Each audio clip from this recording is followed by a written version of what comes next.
கிறிஸ்துவுக்குள் பிரியமான சகோதர சகோதரிகளே, இயேசு கிறிஸ்துவின் இனிதான நாமத்தில் உங்கள் அனைவருக்கும் என் அன்பின் வாழ்த்துக்கள். இன்றைய தினம் உங்களுக்காக கொடுக்கப்பட்ட வேதவசனம் யோசுவா 2 அதிகாரம் 24 கர்த்தர் தேசத்தை எல்லாம் நம்முடைய கையில் ஒப்பு கொடுத்தார். தேசத்தின் குடிகளெல்லாம் 1949 அமெரிக்க உளவுத்துறை மிக முக்கியமான அணு ஆயுதங்களை பற்றிய ரகசியங்கள் ரஷ்யாவிற்கு கசிந்து கொண்டிருப்பதை கண்டுபிடித்தனர். அமெரிக்க இராணுவத்தில் பணிபுரிந்த டேவிட் என்பவர் அணு ஆய்வின் தளங்களில் பாதுகாப்பிற்காக அமர்த்தப்பட்டார்.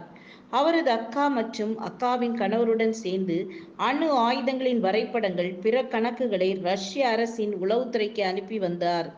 1951 இவர்களின் கூட்டத்தார் அனைவரும் பிடிக்கப்பட்டு சட்டத்தின் முன்பு நிறுத்தப்பட்டனர். அவர்களை காப்பாற்ற ரஷ்ய அரசு மிகவும் முயன்றது. லட்சக்கணக்கான மக்களை கொல்லும் திட்டத்திற்கு துணை சென்றவர்கள் என்று அமெரிக்க ஜனாதிபதி ஜெசன்ஹூவர் டேவிட்டிற்கு 15 வருட சிறை தண்டனையும், அவரது அக்கா மற்றும் அவரது கணவர் ரஷ்யர்கள் என்பதால் அவர்களுக்கு மரண தண்டனையும் வழங்கினர். ரஷ்யர்களுக்கு வேண்டிய அளவில் தகவல் கிடைக்காததால் அவர்களால் அணு ஆயுதத்தை தயார் செய்ய முடியவில்லை. மோசே அனுப்பிய வேவுகாரர் வந்து சொன்ன செய்தி இஸ்ரவேலரை கலங்க பண்ணினது. யோசுவா வேவு பார்க்க அனுப்பிய வேவுகாரர் எரிகோ மக்கள் இஸ்ரவேலரை கண்டு திகிலடைந்திருக்கிறார்கள் என்பதுதான்.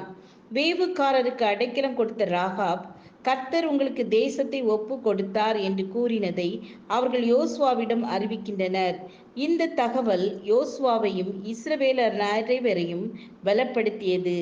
இந்த தகவல் இஸ்ரவேலருக்கு கிடைத்த வெற்றி மிக பெரிய ஒன்று.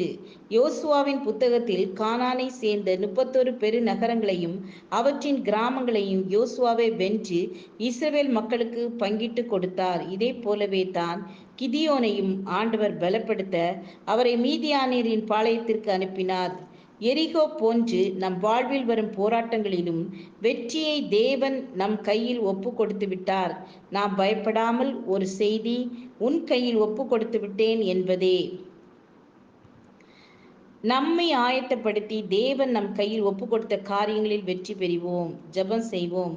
ஆண்டவரே, எங்களது போராட்டங்களில் வெற்றியை எங்கள் கையில் ஒப்பு கொடுத்து விட்டதற்காக உமக்கு ஸ்தோத்திரம். எங்களை வழி நடத்தினதற்காக உமக்கு ஸ்தோத்திரம். எங்களை இந்த மாதம் முழுவதும் காத்து நடத்த போகிறதற்காக உமக்கு ஸ்தோத்திரம். இயேசுவின் நாமத்தில் பிதாவே, ஆமேன், ஆமேன். God bless you.